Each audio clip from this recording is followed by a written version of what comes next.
Hey everybody, welcome back to the Dungeon Dive. Daniel here. I hope you're doing well, and if you're not, I hope you are soon. Okay, today we are taking a quick look at Darkness Comes Rattling, a game by Kevin Wilson. This is a game that has flown under my radar for many years. It came out in 2015, and I hadn't heard of it until just a couple weeks ago when I was doing some research on Kevin Wilson for some Arkham second edition coverage. And I saw this on his website. And I was like, Darkness Comes Rattling. Okay, first of all, that is the coolest title for a board game ever. If there was an award for best board game title, Darkness Comes Rattling would definitely win it. And it's another co-op game from Kevin Wilson, and an under the radar one. We recently took a look at, sometime earlier this year, at Escape from 100 Million BC, which is another really cool thematic co-op game from Kevin Wilson. And so in this game, it says 2 to 6 players, but it's fully co-op, and you can definitely play this solo, because that's how I've been playing it. It doesn't really work lone wolf. You do need to play with multiple heroes, and 3 is really the sweet spot. But the heroes are really simple, and I have had no issue playing with 3. But this is a really neat game. It has a fantastic theme. So in this game, the heroes that the players are playing as these tribal heroes. And this earth snake, or this big kind of snake here, has swallowed the sun. And the sun is going to move down this track all the way around. Sorry, the board is really big. The board is way too big for what it actually offers. So there's no way I can get it all on camera. But the sun is going to tick all the way down this snake. And if the snake ends up fully digesting the sun, then the game is lost. It's up to the warriors to go out into the world and face off against these random encounters, these random challenges, in order to get stronger. And at a certain point in the game, when the sun reaches one of these horn spaces on the sun track, the warriors can nominate their bravest warrior to enter the mouth of the snake and race towards the sun and have an ultimate challenge to rescue the sun before it's fully digested by this massive snake. And man, that is such a cool theme. I love that theme so much. So let's take a look at the warriors here. And there are 6 warriors, so you can play up to 6 players. I am playing with 3, and I find that 3 is the sweet spot because there are 3 different types of skill challenges. We have mind challenges, body, and spirit. So yellow, red, and blue. So right now I am playing with Rafen, with Lupe, and with Takori. And each one of those warriors will have a little saying, a little motivational saying, such as Rafen's here is, if the fleetness of my feet can win the day, then I'll run with all my heart. But if the beating of that heart is the price, then I will die with a smile. And then each one of the warriors will have a certain spot for their health. I think they all start with 3. Arto starts with 4. He's kind of the beefy shield guy. And then each one will also have a special power that they can trigger on their turn or at other moments. And also each of the warriors will have 4 action points that they can spend on their turn to do the things that they need to do. When a warrior loses all of its health, you turn the warrior over and they become a spirit. And the spirit starts with 0 health, but at the beginning of each one of the spirit's turns, they gain health back. When a spirit is fully healed, they turn back over and become the warrior, and then you start again in the village. So there's kind of this ebb and flow. There's this cycle of warriors dying, becoming spirits, having limited turns while you are a spirit, but being able to do some interesting things, completely healing, and then becoming a warrior again. So yeah, so I am playing with Rafen, Takori, and Lupe. So we'll place those over off camera, right over there. And then we also have these health tokens here, these little hearts that you can place on their character card. So in a game of Darkness Comes Rattling, you will set it up like this. You will start all of your heroes in the village. And then surrounding your village are 4 different regions, and those regions are broken up into 3 spaces. So we have the north, south, west, and east region. In the corners of each one of these boards, this board is really big, so I'm sorry I can't get it all on camera, but in the corner of each of these regions is a wind spirit. And another way that the heroes can lose the game is if all of these wind spirits are destroyed. So if you lose all 4 wind spirits, you lose the game. These wind spirits can be praised in which case you will move the Wind Spirit token clockwise and you will gain bonuses, or they can be hurt, they can be corrupted, in which case you will move the token counterclockwise. If you're ever at the last space of the bad side and you have to move it again, that's when the wind is destroyed. So for an example here, the west wind, anytime you face a challenge in the west region, adjust your challenge value by this value. Your challenge value is what you roll on your D6, and you're trying to meet or beat different scores on these challenge cards to overcome them. So if you praise the wind enough, you can get bonuses to your dice, and it'll be easier for you to overcome challenges. So there are a whole bunch of challenges. We have a huge deck of south region challenges, and east and west and north. So you will not be at a loss for random encounters in this game. You get quite a few, and you will see quite a few during your turn. Let's take a look at a few of these examples here from the south. So the south challenges here. Sometimes they will be corrupted, and if they're corrupted, they have a better chance of having these corruption tokens. We'll talk about the corruption tokens in a minute.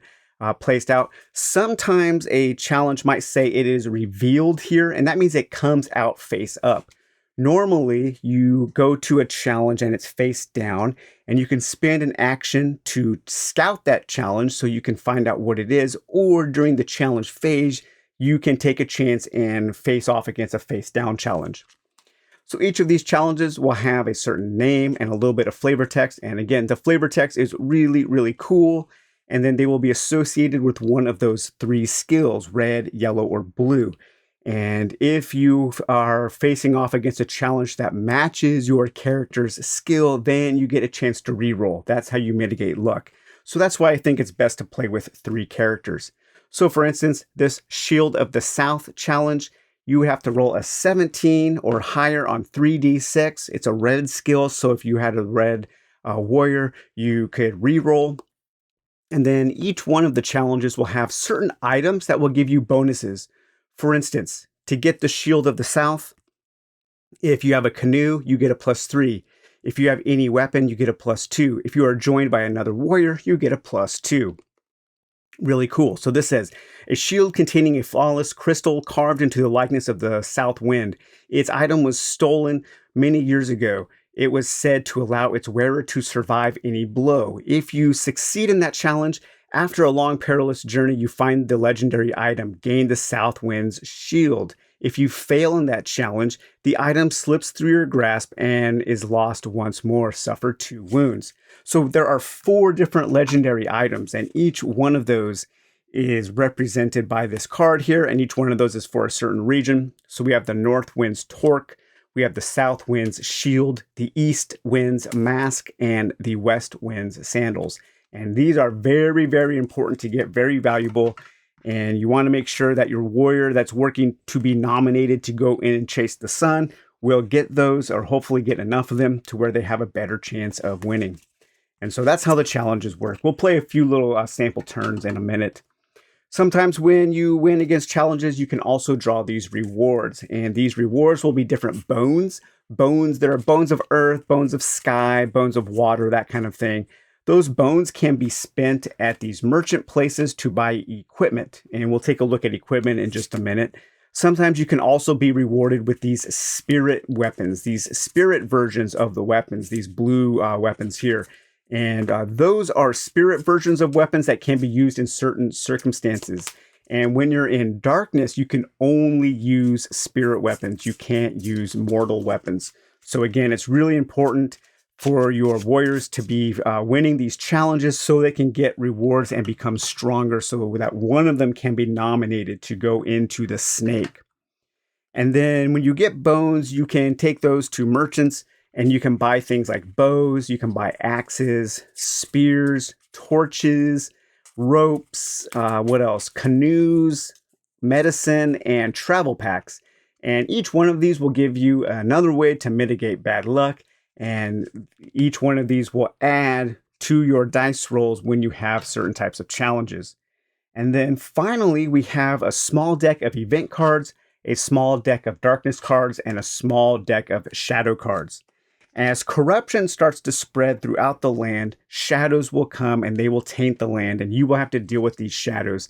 And these shadows are very difficult encounters. They're very hard to defeat, and they can only be defeated with spirit weapons. So that's why you want to make sure you get your spirit weapons so you can defeat these evil shadows.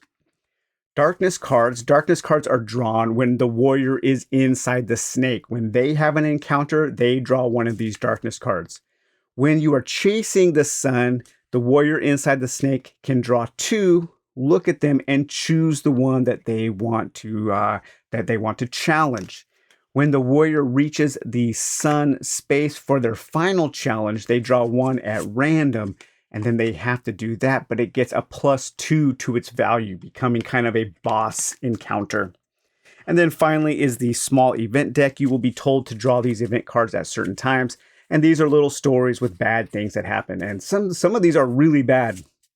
One of the first ones I drew in my very first game was I had a warrior who moved into something like the West region, and I had to draw an event card, and I was exiled from that region, and I could not enter that region for the rest of the game. So that was a really interesting way to start a game.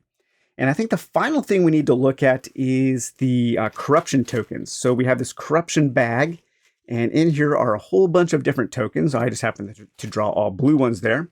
And these will match the colors of the skills. Can't find a yellow one there. All right, so these will match the colors of the skills. So we have red, yellow, and blue. And these also have a number on them. And these are kind of the threat that you're trying to mitigate throughout the land. As these come out, they will go into these spaces like that. If a space ever gets corrupted 3 times, you remove everything from that space and you replace it with a shadow. These will negate your challenge dice. So if I was to face off against one of these challenges in the north, there is a yellow 6, a red 5, and a blue 4. If I ever rolled a yellow 6, a red 5, or a blue 4 on any of my challenge dice, then that value would be negated. That would be a 0. And so it's really important to clear off these corruptions by taking a purity action so you don't lose your dice. There are also different ways that you can manipulate the dice totals or the dice values so you don't lose them due to corruption. I think that's a really neat mechanism. I like that a lot. But I think that's everything we get in the game, and we can just kind of take a little sample turn so you can see how it goes. The one thing we didn't talk about, I guess, is this darkness die. And whenever you have a challenge, you also roll the darkness die along with your skill dice, and you have to do what it says. So if you roll any rattles, then the sun moves along the darkness track that many spaces. There are also these spaces on the darkness track that will trigger certain things when the sun stops its movement there, or if a warrior is in the darkness when they end their movement.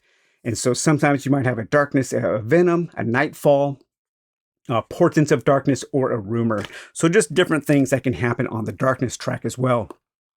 I really like how this darkness track is not just a timer. It's also a place and a way for the players to interact with the board. It's an interactive timer, and I think that is really, really cool because I'm not usually a big fan of timers unless they offer something more than just a arbitrary time limit to the game. And I think this does that well. The timer fits within the theme of the game, the overall story, and it's a new way for the players to interact with what they are doing on the board. Just a really, really creative design, I think. So there's no turn order. You can elect any player to go at any time. Let's say we want to take Raffen here. Raffen has 4 action points. You can move. You can purify. I wish that, it's funny, this game comes with a cheat sheet, but the cheat sheet doesn't have the actions on it. It tells you the phases of the day. So dawn, challenge, and dusk. It tells you what the dark die does. It tells you what the darkness track does. It tells you what these merchant spaces do. And it also tells you something that's not in the rulebook, where if you end your movement in the village, you get to heal a wound. So that's interesting that this isn't in the rulebook, but the actions listed in the rulebook are not on the player aid. So just some of the documentation in this game is a little weird. So let me just find out the different actions that we can take. So we can move, we can scout, we can purify, or we can give. Basically, you can move from one space to the next for one action point. You can scout by flipping over a face down challenge card. You can purify by removing a token, a corruption token that matches your skill color. And you can give an item to another warrior in your space. But let's play a turn here with Raffen. And so Raffen has 4 action points. Let's move Raffen into the west. So I will move 1, 2, and I will spend an action to scout this. So we'll scout the west challenge. Now, some challenges will have a thing here that says scout, and that's an action that you have to do when scouting. This doesn't. So we have a prickly creature, any skill of 14 or higher. We can have, if we have weapons or a pack or another warrior, we can get those bonuses.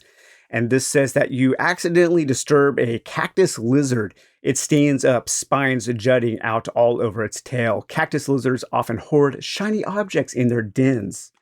Okay, so that was a 1, 2, 3. And let's see. Let's just stay there for that turn. Okay, and now if we move another warrior in, we can get a +2. So let's go ahead and do that.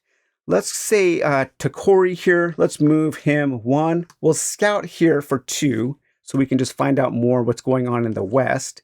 Again, and no scout penalty there. And this is a helpless coyote. You come across a half-starved coyote caught in an old snare. Coyotes are tricksters, and helping it may be a trap. All right, so that's a yellow 13. If we have any bones, we get a +2. If we're joined by another warrior, we get a +2. And then I'll move Takori in there, and Takori and Raffen will work together to take care of this prickly creature. Now let's move Lupe up to the north here. We'll move 1, 2, and let's scout for 3, and a red and 18. Holy crap, that's tough. So let's see.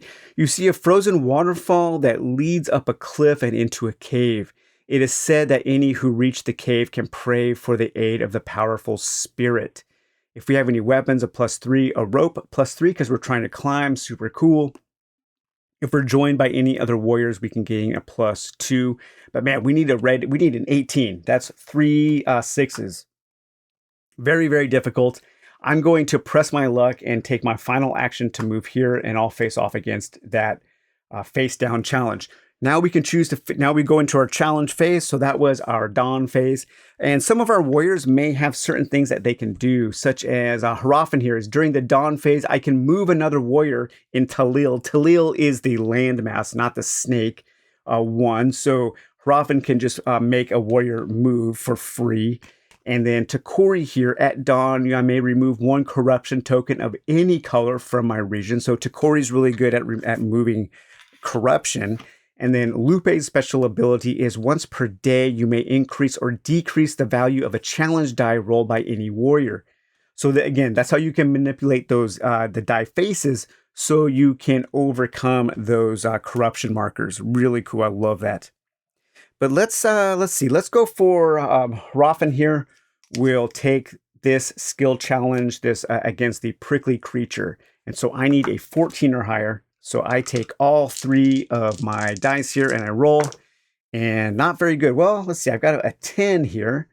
Okay, so let's see here. I have a reroll because Raffen has a yellow skill, and this skill challenge is any of the skills. I think I'll reroll my blue die, and a 5. Nice. All right, so we have 11 plus 4 is 15. So we meet or beat 14. And so we say, after killing the lizard, you find its hoard, gain 1 reward. So this reward goes to Raffen. We'll draw the top reward card, and it's a bone of earth.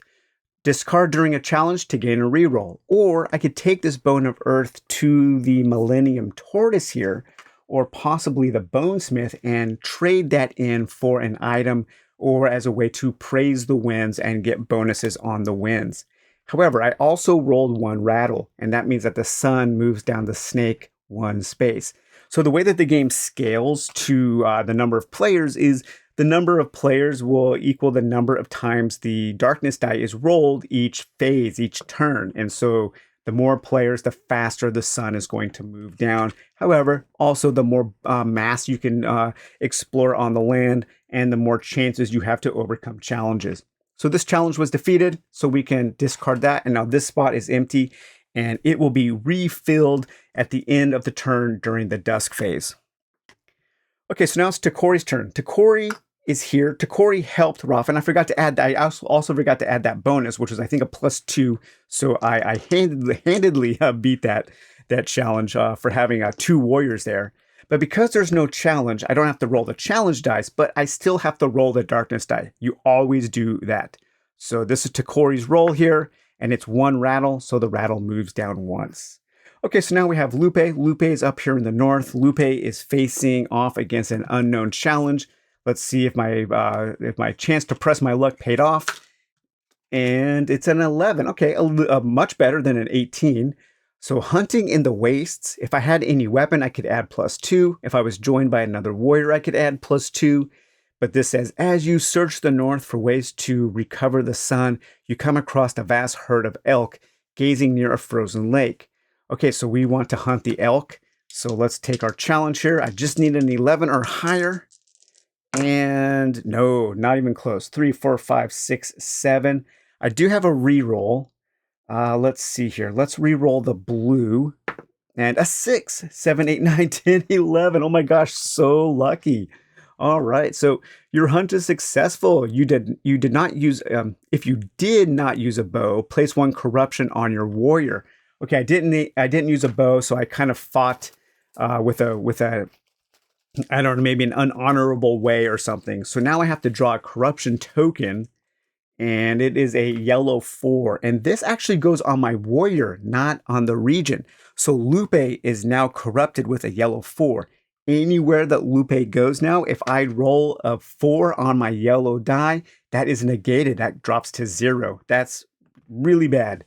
But let's see, place 1 corruption on your warrior and then gain 1 reward. And we gain a Bone of Earth. Discard during a challenge to gain a reroll, or I can spend this at the merchant. So, I don't know about that. Gaining that permanent corruption. I think there are ways to remove corruption on warriors, but I haven't found one yet. Okay, so that was all of our challenges. And so now we go to our, we rolled a rattle. So we'll move the rattle down 1. And now we're on this space there. So what is that? Let's take a look here at the venom. Immediately add 1 corruption to each region on any space. Okay, so we have to go to our corruption bag and we have to add a corruption to each region. So that's going to be 4. We'll add it here. So there we have a blue 4. We'll add it there. We have a yellow 2. We'll add it there. We have a red 4 and we'll add it there. And we have a red 2. Now these are in these spaces. However, the corruption affects the entire region. So any of these spaces now, a roll of a red 2 becomes a 0. So now we need to start worrying about purifying these lands to remove that corruption. Okay, so now it's dusk and now we replenish the empty spaces. So we draw 1 new west challenge. And it's unrevealed, so that goes there. We draw 1 new north challenge. It is corrupted. That means that it has a better chance of becoming corrupted. And we'll place that there. And now it is dawn again. We rinse and repeat and do the same thing. So overall, I think the game is pretty simple. But like a lot of these kind of cooperative games with threat, things quickly start to snowball. And very soon you will be drawing these really, really nasty events that will really mess you up. You will be drawing these as corruption spreads. You will be drawing these shadows, and they will come out, and they will be a real pain in the butt to take care of. And you will be up against it, and eventually the sun will reach one of these rumor markers, of these rumor spots, and then you will have to nominate one of your warriors to go into the snake and sacrifice themselves to save the sun and to save the land of Talil. So yeah, I think this game is pretty cool, especially because I got it for like $20 on Walmart, and with, I think even shipping was super cheap. The game itself, the components are not very good. The first time I took the board out and opened it up, it split from the backing and I had to glue it. The cardboard for the board is really, really thin, and it's the image is just barely glued on there. It has more of a mass market feel than something that a lot of us are used to with a hobby style game. So just know that going in. I wouldn't spend a lot of money on this game, but if you can find it, if you can order it from Walmart for 20 bucks, I think it's a good buy. There's also a a DIY or a print on demand um, expansion available on, I think it's Drive Through RPG, and you can download PDFs that offer some new things. I haven't checked that out yet. I don't really think this game needs expansions. I'm pretty happy with what it is as just a kind of simple game to set up, to play, have a good time for a couple of hours, and then put away. I've played 3 times and haven't come close to winning, and I've heard from a lot of people that the game is insanely difficult. And there are some variants in the back of the rule book where you can make the game a little bit easier or a little bit harder, and a variant to make the end game a little shorter. And I am interested in playing some of those variants. So, all right, guys. Well, I hope you enjoyed taking this look at this kind of under the radar game from Kevin Wilson. Darkness Comes Rattling. We will talk to you later. Bye-bye.